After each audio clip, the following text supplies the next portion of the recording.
चलिए next question है हम लोग का कि न्यू इंडिया नामक समाचार पत्र की स्थापना किसके द्वारा की गई थी। न्यू इंडिया नामक समाचार पत्र की स्थापना किसके द्वारा की गई थी। महात्मा गांधी, एनी बेसेंट, लाला लाजपत राय, बाल गंगाधर तिलक। तो देखिए जो न्यू इंडिया समाचार पत्र का संस्थापक थे वो एनी बेसेंट, ठीक है, एनी बेसेंट ने न्यू इंडिया समाचार पत्र की स्थापना की थी। अब देखिए के बारे में हम लोग जान लेते हैं। तो एनी बेसेंट ने न्यू इंडिया और कॉमनवेल्थ नामक समाचार पत्रों के माध्यम से भारतीय स्वतंत्रता संग्राम और होम रूल आंदोलन के विचारों को जनता तक पहुंचाया था। तो ध्यान रखिएगा एनी बेसेंट के कितने समाचार पत्र, तो दो, न्यू इंडिया और कॉमनवेल्थ, और इसी के माध्यम से ये भारतीय स्वतंत्रता संग्राम और होम रूल आंदोलन के विचारों को जनता तक पहुंचाया था। ये चीज आप लोग ध्यान रखिएगा। अब देखिए कुछ और समाचार पत्र हम लोग देख लेते हैं, जैसे कि महात्मा गांधी का, महात्मा गांधी द्वारा लाया गया समाचार पत्र यंग इंडिया, ठीक है, यंग इंडिया, यह अंग्रेजी साप्ताहिक पत्रिका था। यंग इंडिया कैसा था, तो अंग्रेजी साप्ताहिक पत्रिका था। हरिजन, हरिजन जो था ये जातिवाद के विरुद्ध और सामाजिक सुधार के लिए था। हरिजन पत्रिका किस लिए था, तो जातिवाद के विरुद्ध और सामाजिक सुधार के लिए था। नवजीवन, नवजीवन गुजराती और हिंदी में प्रकाशित होता था। नवजीवन जो था ये गुजराती और हिंदी में प्रकाशित होता था। उसके बाद इंडियन ओपिनियन, इंडियन ओपिनियन दक्षिण अफ्रीका के संघर्ष के दौरान, ये इंडियन ओपिनियन जो था ये महात्मा गांधी समाचार पत्र का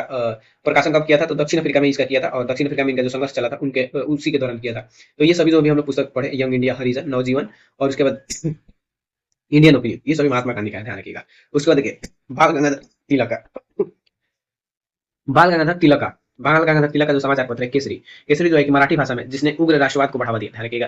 और केसरी जो था इससे इसके माध्यम से उग्र राष्ट्रवाद को बढ़ावा दिया गया, और यह जो था कि मराठी भाषा में था। मराठा, मराठा भी इनका ही था, और ये अंग्रेजी भाषा का साप्ताहिक पत्र था। तो केसरी और मराठा आप लोग ध्यान रखिएगा। अब देखिए राजा राम मोहन राय की पुस्तक हम लोग देखेंगे, तो ये संवाद कौमुदी, संवाद कौमुदी जो कि सती प्रथा जैसी सामाजिक बुराइयों के खिलाफ बंगाली साप्ताहिक पत्रिका थी, ठीक ना। ये जो समाचार पत्र था ये भी बंगाली बंगाली भाषा में था, जो कि साप्ताहिक था, और इसी में क्या था कि सती प्रथा जैसी सामाजिक बुराइयों के खिलाफ चीजें थी। उसके बाद देखिए मिरात उल अखबार, मिरात उल अखबार ये फारसी भाषा का पहला जर्नल, यानी कि जो मिरात उल अखबार था ये फारसी भाषा में था, ठीक है।